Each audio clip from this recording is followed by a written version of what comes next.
Picking the right audio interface could be an almost impossible task, especially in this time and age where there's so many options to pick from, there's so many price range, and then the question is which one is right for me, especially when you're not an audio pro, a mixing engineer, or someone who is well rooted in sound and sound quality and all that good stuff.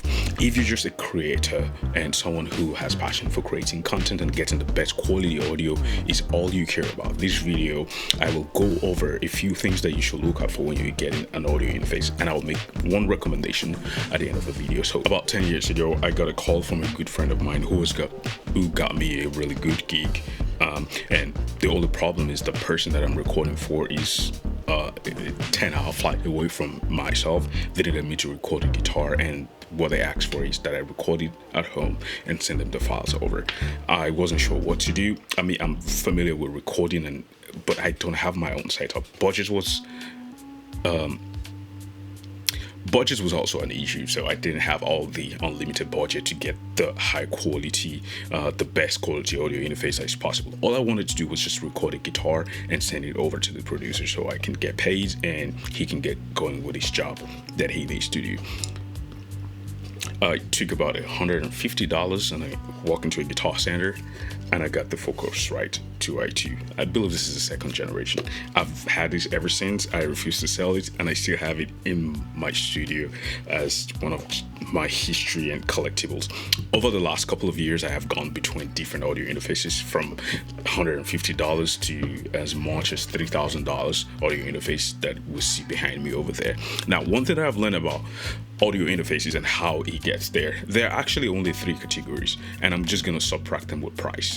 The sub $500, the sub $1,000, and others. In that category, you're getting different things. Sound quality is no longer the major issue here. Even the cheapest one will have a reasonable and workable preamps. I'm talking about from like $200 upwards. You can do like the Evo 4 from Audient, or you can do the ID44, which is going to set you back around $400. It's still the sub $500. Or you can go with the more UX Vive, which I've reviewed on this channel. If you've not seen that video, you can check that out as well.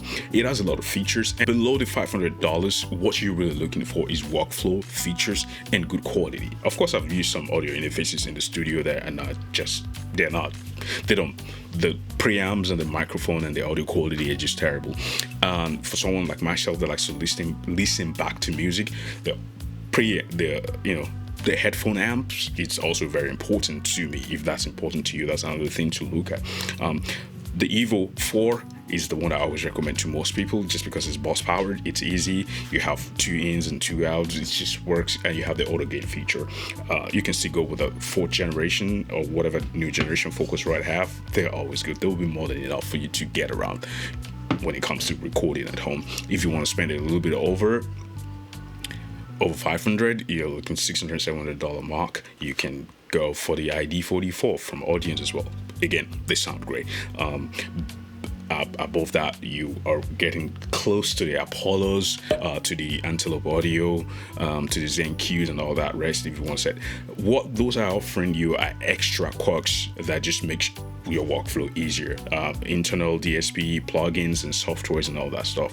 I like to avoid any audio interface that requires a software to work, because that just makes that product obsolete in a matter of time. And with software support and all these advances in technology, it's so easy to kind of just get left behind when you cannot get the latest software, or you have to cough up some money to upgrade to the next level, to the next big thing. An interface that works alone without interference with the software, or that requires minimal from a software, is always a good way to go. So if you want to spend over to $2,000 mark, $1,500 to $2,000 mark, of course, the Neumann MT48 is a good option as well. You can also look into that. I have used it before. Everything is on board. You don't have to use any software if you don't want to.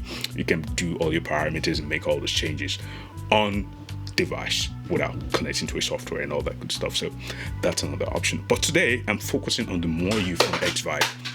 One, because of the value that it offers, the workflow, and the ease of use. So for most people that are just content creators that are not mixing engineers or sound pros and all that, setting the right gain being how loud and how powerful that signal is from your microphone or from your instrument to your audio interface. How that is being processed by your audio interface differs from instrument to microphone type to how loud you're talking. A lot of these factors can play a major role in how you set your gain with your audio interface. Now, for example, I'm using an audio interface that is going straight into my camera, and I'm going to make a switch right here for this particular one. Now, the feature that this one has that is just amazing, I have another one here off camera, but for demonstration I'll be using this. One of the amazing features that this has is auto gain. So if you don't know how loud you should set, or how loud you're talking, or you just don't know how to set the right level for yourself, this is extremely useful because it's going to set that gain for you.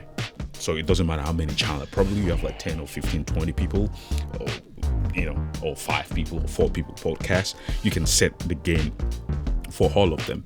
And here you have set for this channel, which is my channel 1, or you can set for all the channels, which is where you have here all channel. So, or you can just exit out of that plane. So you just come to your gain, you click on it, and you say for this channel.